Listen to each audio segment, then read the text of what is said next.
It's now my great pleasure to introduce into the show Tom Gaymor, former racing driver. He'll talk about that, I'm sure. Commentator for Eurosport, GP3, Porsche Super Cup, and also a Formula One commentator for F1 on Zoom, I think it's called, Tom, is that right? F1 on Zoom, yeah, exactly. Very good. That's how you can watch Formula One on the internet, on an iPad or any other smartphone, providing you're in Japan. I think there's a small little rider at the end of that one. Yes, we're piloting in Japan. It's a revolutionary way of watching Formula One, and hopefully with the backing of FOM will be rolled out in more locations in 2014. Brilliant, can't wait. Well, let's look back at the Airtel Indian Grand Prix. Great start by Lewis Hamilton, blew it turn 3. It looked like Seb got it slightly too quick there as well, or maybe the tyres weren't quite up to temperature, and that was the moment when Lewis perhaps could have done it. But you had a nice thought on that one with Kurz. Yeah, well, I think that Lewis Hamilton got a great launch off the line, and then he was boxed in by his teammate Rosberg, and actually Vettel was quick away. I think he used his Kurz up into turn 1. Maybe Lewis can tell us differently. But certainly with the mistake into turn 3, that big oversteer meant that he was slow on the exit, and I think the likes of Rosberg and Felipe Massa, their strategy was slightly different, and they may have saved their curves for the exit of turn 3, obviously entering the DRS zone. Well, it's not DRS on that one, is it? No, so just purely curves and a good exit meant that Massa leapfrogged the 2 Mercedes into turn 4. And it's also interesting if you look back at Lewis's history on tyre usage. I mean, he's a beautifully fast racing driver, but we know going back from the McLaren days that he can just use tyres very hard because he is that quick. That's how he drives, and he doesn't slide anymore. He just puts a lot of energy through them. And it's interesting in the races this year where Lewis has got into traffic early on. He's found it very difficult to get out of traffic in that first phase of the race, and the tyres go away, and it's kind of, I can imagine what he was feeling. End of lap 1, he was thinking, not another one, I imagine. But if he'd come out in P2, the end of lap 1, it would have been possibly a different race.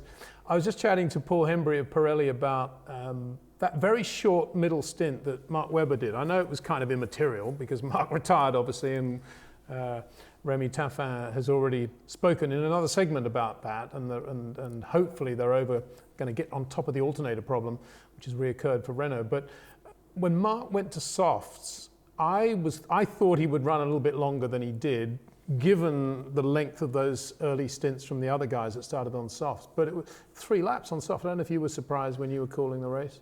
Yeah, certainly I was. At the time, I thought that he may go prime option. Would have been a really brave strategy. Historically, throughout the year, the teams and the drivers don't wish to be on the option at the end. So obviously he chose to go prime option prime. I, like you, was surprised that his strategy meant that he didn't spend as much time as some of the other runners on that option tyre. But not only that, he didn't really extract the maximum. If you're going to be that short on the tyre, you really would expect more purple lap times from Webber, knowing what was going on. And one wonders how much underneath there was Red Bull not wanting him to be too near Seb in that critical race, I suppose, if you can call it critical in terms of him securing the championship. But Paul Hembry made the point that Red Bull do use those tyres harder than virtually anybody else, which is logical because they're quicker. And so maybe, and he said, that was about the right predicted run for that, and they didn't, as you said, they didn't stray from that strategy, and it's, as it turned out, he probably would have been second. Well, he would have been second, so it's a moot point anyway. Very good drive for Romain Grosjean, eh? Brilliant. Incredibly good. I mean, it was what every great driver does. It was fairly unspectacular from the outside. It was very, very quick. He didn't get into trouble. He executed the basics. Well, he got into trouble with Kimi, but that was about it. Yeah, exactly. At the end. Yeah. Interesting to see Alan Permain, and I think everybody now, obviously with Kimi leaving as well, everybody at Lotus, I think, felt that Romain probably lost a little bit of time behind Kimi. And equally, Kimi, he's a racing driver. He's paid to be a racing driver. No team orders there as such. And he had Massa breathing down his neck. And the team result is obviously primary in terms of the constructors and what Lotus are fighting for. What interests me is Eric Boulier's come out and said maybe there was a little bit of emotion in Permain's speech on the radio, and that didn't help the situation. And it highlights how much an engineer is a coach. We've talked about a lot Smedley and Massa and that relationship, and it's certainly rubbed Kimi out the wrong way, and we got the typical Kimi reaction, didn't we? Well, again, Remy Taffin talks about how well Roma managed the leak of hydraulic air there for the valves. But interesting to see Kimi, I think for the third time this year, in brake trouble, and uniquely in brake trouble within the team, which would suggest it wasn't a Hitco problem or perhaps even a brake duct problem. We know he had that debris in the brakes at Spa. Canada, he also had overheating brakes, and he had it again for the first 20 laps in India, and it's odd, really. I mean, of all the drivers you would imagine not to have any brake problems at all, it'd be Kimi, the way he does brake and the way he drives.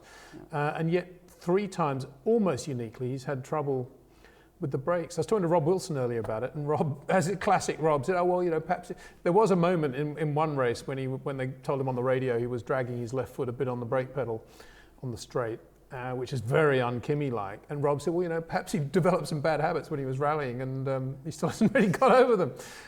I don't know. Have you got any thoughts on that one? It's a strange one around the Bud circuit, because you've only really got 2 big braking zones. The rest of the braking zones are into medium speed corners, so they're not on the brakes that often, and you've got the 2 straights to cool the brakes as well. They are restricted in terms of how they're cooled, because cooling for the brakes creates downforce, drag, that kind of thing. And I did notice that Kimi was incredibly slow in a straight line, so maybe they preempted the problem. Maybe they did have some extra cooling to Kimi's brakes, but which it's case pure speculation. Didn't do much good. No, it didn't work, did it? Good drives too by both Force India drivers, I thought. Yes, Sutil certainly leading agent. I mean, Paul de Resta leading agent, Sutil home. But very different strategies, and difficult races. I mean, you know, that was a race where if everybody had started on the same tyre and we didn't have the Pirelli situation and everybody just went racing, I suppose everyone would be saying now, what an incredibly boring race. Sebastian Vettel led from start to finish, blah, blah, blah. But equally, I find it all a bit contrived when Sutil's out there trying to go one stop and everybody knows it and everybody's banked up behind him. And what does it all mean? Is that real motor racing? I suppose it is. I suppose it is in terms of overtaking manoeuvres eventually and place changings and all that stuff. But anyway, it was all a bit odd, I thought. Well, you like to see a racing driver extracting the absolute limit from the car, don't you? And certainly, maybe less so at the Bud circuit, but more so in Japan. The tyres certainly in qualifying weren't lasting the whole lap. And for me, as a purist, especially in qualifying, you want to see the drivers being able to push from turn 1 and not worry about managing the tyres through a lap to try and make sure that you don't fall off a cliff. Well, we'll get onto that in a second, because GP2 are going into that sort of situation at Abu Dhabi. But just before we do that, final mention should be given to Sergio Perez. Very good drive. Under pressure. James Hunt, if he was here, would not be impressed, for the simple reason that he never approved of racing drivers that suddenly went well towards the back end of the year when it was contract time or they're under pressure for their drive, and all of a sudden they start. Riccardo Patrese was his pet hate like that. But you got to hand it to Sergio. Did a very good job on the day. Yes, and he's under a lot of pressure. He's come from a team that doesn't have too much media attention into a McLaren stable whereby every lap, every session is heavily scrutinised, and he's got to answer to everything that he does, really. And as the season's gone on, he's become increasingly under pressure, and he's tried to be his own man. I respect that. But when you go to bed at night, it's difficult to leave the past behind and live in the present. And I'm sure that he would have had that nagging feeling that it hasn't worked out the way he would have liked, and he's under pressure. And then to deliver almost a faultless drive this weekend will give him the confidence and the ability to be more in the present going into this weekend in Abu Dhabi. And hopefully if he can replicate that, then we've seen the transition in Romain Grosjean, and you can see then Sergio Perez start to be more true to what he's capable of. Couldn't agree more. Well, as I just mentioned, GP2 this weekend. Well, GP2 and GP3 championships in the balance. So we're going to focus on that a little bit. Formula One now over and done and dusted. But the interesting thing about the Abu Dhabi GP2 race is that Pirelli have quite a big gap between the 2 compounds. They have the medium and the super soft for the GP2 runners. So no better person to talk to about that than the championship leader by only 7 slender points going into this finale at Abu Dhabi. 2 races, don't forget, different points weighting between those 2 races. But we caught up with Fabio Leimer just before the Abu Dhabi GP2 race. So let's hear what he had to say. So Fabio, you got out to Abu Dhabi relatively early, getting used to the heat there, I guess. Yeah, but it's actually quite okay because after Singapore, I think Singapore was much hotter. So Abu Dhabi, it's actually, the temperature is actually quite nice, so it will be not a problem. Can I just take you back to Singapore? You probably don't want to go back in your mind to the incident, but the incident after the checkered flag, Fabio, that very nasty looking accident with Alexander Rossi. How badly was the car damaged and how much work were you able to do to the car before it was shipped to Abu Dhabi? Oh, I think my car was quite okay. It was only a little bit of front wing. But I think Alexander Rossi was much more damaged than my one. But at the end, but the most important thing was that I was okay and also Alexander. So I think, that was the most important thing. It was quite a funny crash, but luckily actually nothing happened. So it was quite good. Fabio, quite a long time obviously between Singapore and now. What's that been like for you, championship leader? Obviously a huge weekend you're going into now. Yeah, it was quite a long break, right? But at the end, I was doing the same like every time, like the preparation for Abu Dhabi, so I had a little bit more time. But yeah, now now it's a really important for me in Abu Dhabi that I can do a very good weekend. So our preparation, I think, is quite good. So hopefully we will be also really quick and that we can actually take the championship home. Fabio, it's Tom Gaymor here. We talk a lot about it, strategy in Formula One with the tyres the way they are in GP2 this weekend with the super soft as the option and the medium as the prime. You're really going to have to manage that. Obviously, your goal is to score as many points as possible, but could we see runners going prime in the feature race? Oh, I think, but at the end I saw it actually today afternoon that we will have the medium and the super soft. So I think super soft will be really hard because we have the race on Saturday at 12 o'clock, so it will be really hot. So I think the super soft with a heavy car, maybe at least 5-6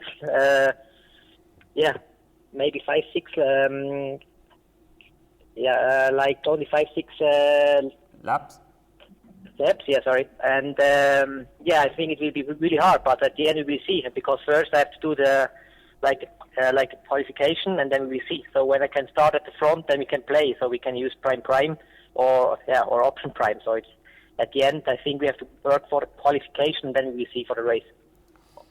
What are your feelings about the circuit in general, Fabio? It's a little bit of a strange circuit in the sense that it's 3 different sectors, very different sectors, quite difficult to get a rhythm there. Yeah, I think it's right. It's because the first part is quite a quick track, and then the end is, and the third sector is a really slow one. So I think you have to find the balance. But actually here I was really quick every time. So I think I can be again really quick, and I'm looking really forward for the race. Do you think in your mind you're thinking points, or are you thinking win? Oh, I actually don't think a lot about the points. I really want to win the last race, so I want to do the pole position, and then I want to win the race. And then when I can do that, so I also win the champion. And then I also win the championship. So at the end, I'm actually looking more for the weekend that I can win the race, and then at the end we will see. Well, I know another gentleman who's going to be rooting for you. He asked to be mentioned to you. We spoke to him earlier in the show, and that is the 1964 world champion John Surtees. He's a big fan of yours, and he's seen you drive and wishes you well. He wanted to be remembered to you. Yeah, it's really nice. I saw him in Italy, in Monza. He was taking my hand, so I'm really proud about that. So it's really nice, like when I hear, like something like from him like that. So yeah, I'm really pleased about that. Well, you've just been to Ferrari World, I think. Speaking of John Surtees, is that right? Yeah, that's right. Yeah. What did you think of that? Oh, I was already around. I think 3 times. So at the time now, it was my girlfriend, she was coming with me, so I want to show her that. So, but at the end, for me, it was like every time the same. So I was going to the roller coaster, which is the most funny thing. So at the end, I went there because of my girlfriend. So so I want to show her like a Ferrari world and everything around here. Good stuff. So we've seen a lot of people have been to the water park today. It's good to hear that you've been enjoying yourself as well. Going back to the race, Carlin have had a very, very good car over the course of the year. And they were fairly quick here last year with Max Chilton. It surprises me that Felipe Nasra hasn't won a race yet. Who do you see as your main competition this weekend? And do you think Felipe Nasra can win a race? I think at the moment it will be Sam Bird, because he was really consistent. Like through the last few, like through Monza and Singapore. So at the end, I think I'm in front with only 7 points. So I think he will really push on the weekend here. So I think actually that Sam actually will be my hardest. I think you're right, Fabio. We've had Sam on the show a couple of times, and now it's a great pleasure to have you. Thanks so much for joining us, and all the best to you. Thank you very much. And Alfonso and everybody at Racing Engineering. You've had a great season, and I wish you all the best for this weekend. Yeah. Thank you very much. Thank you. Thank you. Thank you, Fabio. Okay, thank you. Goodbye. Bye-bye. So it's going to be close. There's no way Sam Bird isn't going to be giving it everything. I mean, Singapore, he didn't qualify very well, wasn't very happy with the feel of the car, and then it's always, if the car isn't right, inevitably the red flags come out or something affects the qualifying. It's so short in GP2. But let's talk a little bit about GP3 as well, because that's the championship decider as well. And mathematically, I think Connor Daly could win it if everybody else has a problem. He's a little bit further back, but it's led by Facu Regalia, who's actually an Argentine who was brought up in Madrid. So the Spaniards kind of claim him, but so do the Argentines. And his dad owns that very cool T-shirt company that sponsored HRT last year, and they make some really nice stuff. Most of it's Carlos Reutemann stuff, which is why I like it, because they're all Argentines. But he's sort of come from nowhere, hasn't he? He's surprised everybody, and here he is going into the last race. How many points ahead is he? He's 7, so it's very similar, the gap between Regalia and Kvyat. Well, that's another story, isn't it? I asked Daniil on that interview last week what it would be like to be just racing GP3, obviously trying to win the championship, but knowing your Formula One deal is set up for the following year. Most incredible feeling. Every race driver in the world must want that. Yes, it's going to do one of two things. It's going to focus the individual more, or it's going to be a distraction. I personally think he's not very emotive. He's sort of got that Russian-esque type of approach. And so I think he's going to go very well this weekend. I had lunch with fellow Red Bull Junior, Carlos Sainz Jr. last week, and he's heavily behind his teammate. He thinks his teammate can do it, but Regalia just won't go away. He makes very, very good starts. That's been a trait of his all year. He's very good on the first lap. He's also qualifying very well. And if you're doing all of those three things and executing them well, you're going to be there and thereabouts. So, well, I know you're a Carlin fan, but I've got to say he drives for a very good team as well, ART. They know what they're doing from race to race, circuit to circuit. But who else is mathematically in the running? I know there's Connor there. Who's P3 in the... I mean, Kevin Courjus. Oh, yeah. Kevin's quick as well, yeah. Kevin is very, very quick. He was actually at lunch last week as well. Oh, right. He's a very nice guy. And poor old Theo Elinas, who started the year so well, the Cypriot, but hasn't really had a great second half at all. Mauricio driver, discovered by Rob Wilson. Yeah, he was out last weekend at the Bud International in MRF, the challenge race. That's sort of like a Formula Renault, isn't it? Yeah, Not quite sure what he was doing, but he was working in the garage with good Mauricio. For him. And good for him. I wish he has a good weekend, because together with Carlos Sainz Jr., if they had no luck this year, then if they didn't have bad luck, they'd have no luck at all. So it's just been one of those years for Theo, and as it has Carlos. I think the results don't really speak the whole story, and they're going to be real thorn in the side to Regalia and Kvyat. And that's we talked to Fabio there. He says, listen, my main opposition is Sam. put the Carlin cars in there, there's probably 4 people vying for a good result. In GP3, there's 10 guys. I know. And imagine. It can go one of two ways. Speaking really, though of competitive racing, I'm incredibly angry and at the same time massively enthusiastic about the upcoming Macau Grand Prix. First of all, I think it's brilliant how they got that rule that you have to have raced in Formula 3 in order to compete in Macau, because we've seen Stefano Coletti in a Euro F3 round, and then last week at Snetterton we had Antonio Felix da Costa and Carlos Sainz in a minor F3 race. Both in the MSV F3 Cup, which is effectively a club championship. And Carlin turned up with all the might of their awning, and there was superb Antonio in a Red Bull car. And for the guys in Alice Power Racing in that, what a great opportunity. And Macau is shaping up to be one of the races of 2013 in every dimension. The venue, the car, the suitability of the car to the venue, how competitive Euro F3 has been, and the drivers who are now doing it. In addition to all Euro F3 runners, as we just said, Antonio Felix da Costa, Stefano Coletti. And then at Macau as well, we've got that race that Mike Conway referred to in a couple of shows ago, which is the former winners of Macau, all competing in, I think, VW road cars. Scirocco. Including Sebastian Loeb. I mean, and the annoying thing, I say I'm angry, is because I don't believe any of this is going to be on British television, where I'm going to be when that race is on, in Britain that is, and we can't watch it. But you're the TV man. What's going on? Listen, I get asked that a lot. It's down to rights and then money, and as is everything in this world. And it's the greatest show on earth, and nobody's going to be able to see it. I've campaigned heavily, and I will bang the drum continuously at Eurosport to try and get that on. I know Motors TV are interested as well, so hopefully between those two they can come up with a deal. But well, if they don't, we're going to blame you, Tom, as a man in charge of lower rung television. There you go. Yeah. 2 other bits of news from the weekend, which I was very pleased, both of them. Robert Kubitza won the WRC2 Championship. Absolutely superb for Robert. I don't say that condescendingly, but we know how quick and talented Robert Kubitza is. We all miss him from Formula 1 still, and he's out there racing, rallying, and just doing so well. And I hope he gets a really good ride for next year. He deserves it. And also, very pleased to see Jeff Gordon win a NASCAR race at the weekend. 2 lots of donuts, one by Sebastian Vettel. Absolutely correct to do those, Seb, and the very nice donuts they were too. And of course, Jeff Gordon celebrated his win at Martinsville with donuts too. What's your feeling on Seb and donuts?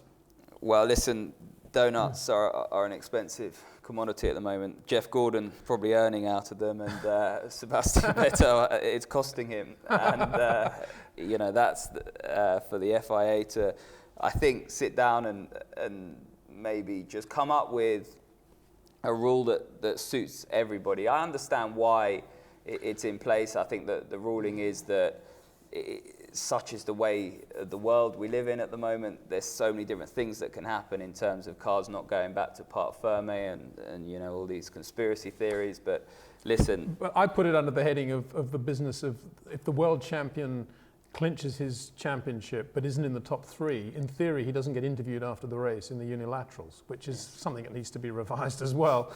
And it's I think they should have a special rule. If you clinch the world championship in that race, you're allowed to do donuts, I would have thought. But absolutely. Anyway, that's only me being silly. We had Alonso in Valencia, didn't we, where he stopped. And I think it's the single worst rule since when footballers weren't allowed to take their shirts off to celebrate. I think human emotion is such a beautiful thing, and sport is so emotive, and if you are under pressure and you've had sleepless nights and you can't eat and you go through all the emotions of a race day and then suddenly it comes good for you, you have to be able to show that and to have a release, and the crowd absolutely love it. Well said. And on that note, I think it's time to say thanks for watching us. We'll be back again next week as we look back at that Etihad Airways Abu Dhabi Grand Prix. Bit of a mouthful there, but all the best to everybody at Yas Marina. Of course, the show Racers Edge did a lot of promotional episodes, 2 live shows from Silverstone, backed by Yas Marina. Thank you very much to everybody there, and best of luck this weekend with your Grand Prix. Sure, it'll be a big success from the point of view of race promotion and general television audience around the world. It's going to be a big weekend. We'll be back again next week as we look back at that, and indeed as we look ahead at the US Grand Prix at Austin. Thanks for watching. Don't forget YouTube segments and the full-length version of the show available as a download on iTunes, but back at YouTube you can see all the segments in the form of a playlist. Hope you enjoy them.